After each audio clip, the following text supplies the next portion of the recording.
Hey guys, Sierra Bailey here with Accel Commercial Real Estate. The video you're watching ties into our event in June, Accelerate.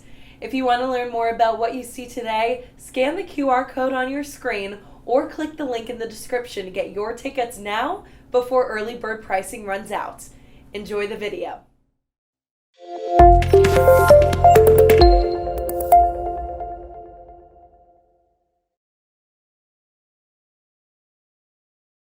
I think the inflation is going to affect commercial real estate as well.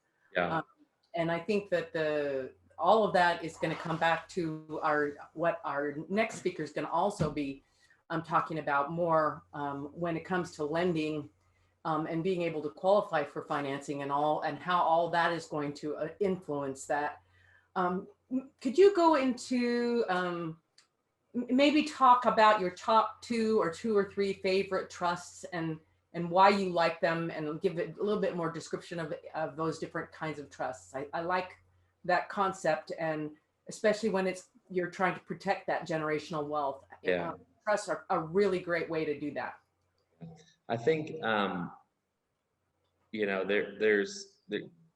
talking about trust. I think there's objective of the trust is a big thing. I think, at its basic level, right, what a trust is essentially a way to, is similar to a will, and being able to say, kind of be able to know where the money's going to go next.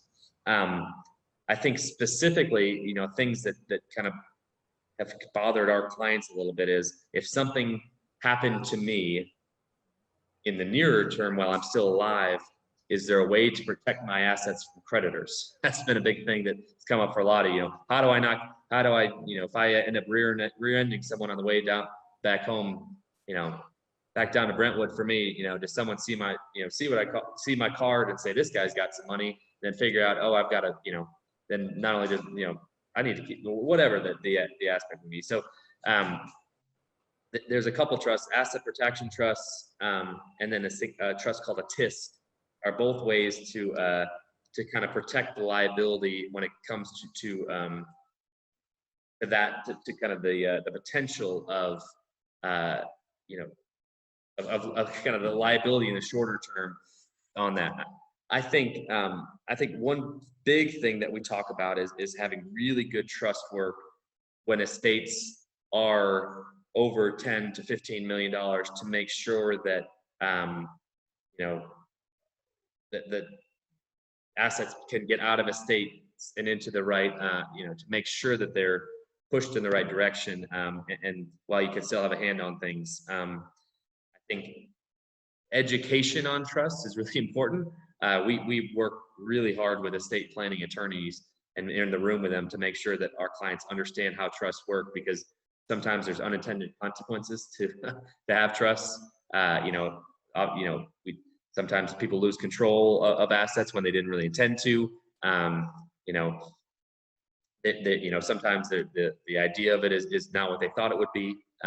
So we really, we try to always have meetings with our clients' estate planning attorneys and get in nitty-gritty to make that sure that they understand exactly what they're doing. Because at this point, especially in Tennessee, there's a lot of, if the client says this is the objective I have, typically that can be done. Really just making sure they understand the pros and cons of that is a big piece to kind of the overall plan. So maybe Frankie, could you open it up to some questions from the audience? I have a question. Yes. I would like to know. Make sure the question, Zach.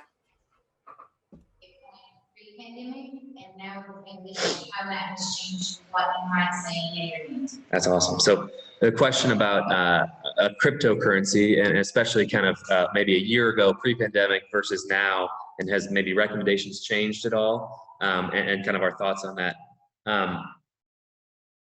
It's funny, it really hasn't changed a lot.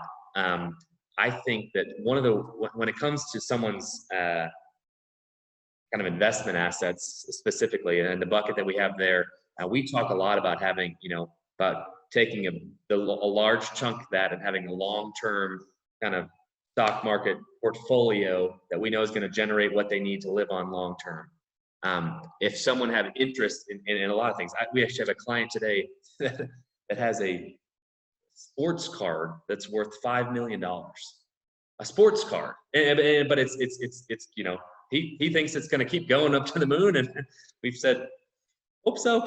You know, but I took up. Now all of you are going to go back and find, you know, your bucket of baseball cards in your attic. But anyway, so cryptocurrency specifically, we think there's a space for, you know, 10% of assets that's definitely something to look into. To us right now, specifically the way that you know, when we're giving advice to clients, it's still a little risky for us, just because it doesn't mean it's not, has a ton of potential, but it would be more in a higher risk category. So we wouldn't, you know, we would want to have it of the correct appropriate sleeve for that. But we're not discouraging someone if that's what they want to do. It's just pretty volatile, as it's shown, and it's gone way up. It's done great. There's a lot more opportunities. But until kind of we see it more integrated into more things, it comes more of just an individual stock piece. You know, for instance, I relate it to a lot if someone says, I really want to own this stock. This specific stock does nothing to do with my overall plan or portfolio. Well, that works, but you know, that individual stock could go up and down drastically in a day. Tesla is a great example. You owned Tesla a year ago, and then now you own now. There's this new Tesla millionaire, right? The amount of money. But if you watch it intraday and you bought somewhere in between now and there, it goes up 5%, down 15%, up 10%. I mean, it's drastic shifts. So some of it, when it comes to cryptocurrency, is understanding the client, understanding the emotion that they would take when it comes to investing in that, right? So in the short term, are you okay if it goes up 10% in a day, but also goes down 20% the next? Does that fit your overall risk profile? And I think that's a question that we ask a lot. Does that help? I think it's a great question. Thanks for that. Sir. Crystal ball in your You know what's so interesting? The question is about crystal ball for the 10-year treasury. You know, I joked with clients a lot. If we did have a crystal ball, I wouldn't have a job. Because we help with, you know, advice for the future, and with the unknown. You know, it's hard because I think, you know, where rates are as low, you know, they're so low, and I know they're creeping up a little now. You know, I just think it's gonna be interesting to see what kind of Fed does and kind of how they handle monetary policy and how they handle kind of what they're gonna do. Are they gonna try and, you know, push down inflation, or are they gonna try and, you know, are they gonna let, you know, rates? I don't know what they're gonna do, and that's the part that I think, you know, we'll see more. I'm intrigued personally as to kind of if we can get back to quote normal life here in the summer or so, to see kind of what will come out about, you know, agendas and plans and thoughts and what we'll have. So you keep hearing these things are going to stay low for a while, but I don't, you know, pretty low. I mean, I equate to a lot right now. We even talk to folks a lot about cash, right?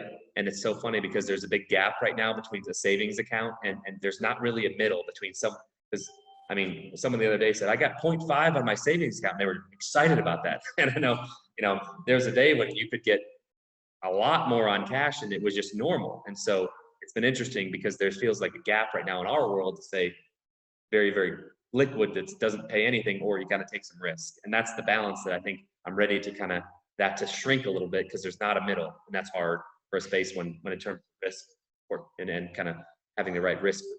But that's a great question. I wish I did. And I wish I just owned it. So, you know, yeah. Do you recommend your clients that they own physical gold, silver, and